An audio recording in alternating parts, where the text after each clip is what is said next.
Kay sir na nagtatanong kung paano ginawa tong ano natin. Kasi yung luma natin nasira yung zipper. Parang na-stuck yung bandang dulo, tapos ang hirap ng buksan. Ang ginawa ko lang dyan, yung flange mismo, tinanggal ko. Pero since kasi matigas yung ano, yung original na Cosima, hard case, parang hard case siya. So yung ilalim, may, di ba, may parang plastic siya dyan na parang malaking washer. Ang bala ko sana, nilipat ko dito, yung plastic na yon ilalagay ko sa loob. Para ano, di ba, para hindi mabunot yung tornilyo. So ang ginawa ang nakikita ko namang mangyayari doon, baka matanggal yung spring kasi nakaipit yun doon sa mga parang mechanism niya sa loob. Hindi ko na binuksan kasi hindi ko na pinakita. Basta yun na imagine niyo. Nakikita niyo pag nilipat niyo na yung flange niyo. So yung parang plastic na malaking washer na bilog, pinipigilan nun yung mechanism bumaklas. So hindi ko siya pwedeng ilipat sa loob para lang ano siya, stable. So ang ginawa ko niya, lagyan ko na ng washer yung mga tornilyo. So kung gagawin ko siya ulit, baka maghanap ako ng plastic na pwede kong madaling gupitin. Gagayahin ko yung forma nung nasa ilalim ng plastic, yung sinasabi kong malaking washer. Tapos ilalagay ko siya sa loob. Kung ako yung gagawa sa inyo, kung ako kasi ngayon ayoko nang tanggalin kasi okay naman siya, naka-washer naman siya. Kasi kung tornilyo lang, walang washer, kasi tela yung kinakapitan niya eh. So lulusot yun. Kaya nalagyan ko ng washer para hindi siya lumusot. Bubutasin nyo lang, saka siguro din yung pantay. Sa atin hindi kasi pantay pero okay na rin. Tsaka since hard case yung isang yun, stable siya, hindi kagaya nito. Tignan nyo, yan o, di ba? Nakikita yung ilalim. Pero maganda siya kasi nagtaas tayo naman na bela. Yung dati, pag nililiko ko ng todo, nag-U-turn, pag tumama, parang medyo napipigilan yung nobela. Ito, pag tumama, umusog lang siya. So maganda dahil malambot nga. Hindi, walang epekto sa handling kung mag-U-turn. Kasi yun, meron na konting-konti lang naman na resistance.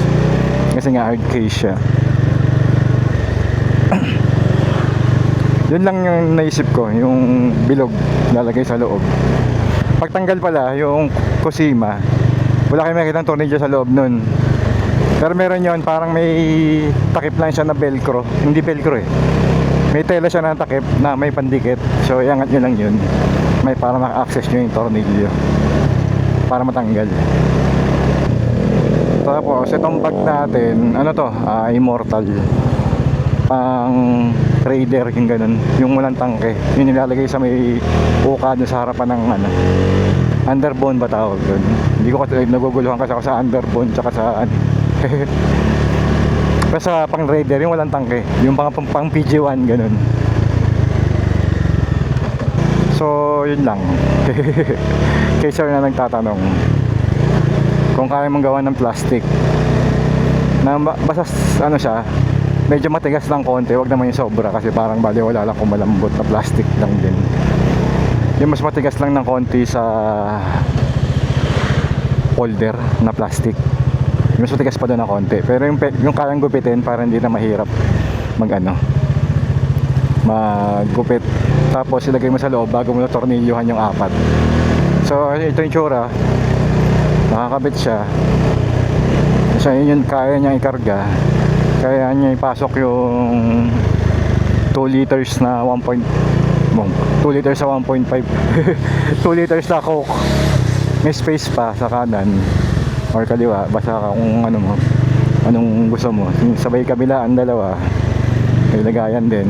Yung sa kanan, hindi ko na binuksan, nandun yung mga papeles natin sa motor, tsaka mga ibang tools na kailangan, tali, ganyan, zip lock, zip tie. Ben, mali dito sa kabila yung kapote ng bag natin, tsaka yung headset sa opisina, tsaka charger. So yun lang, mga okay naman. Hindi ako kumbaga sulit yung bili ko dito. Nakalimutan ko na parang 700 ba or 500.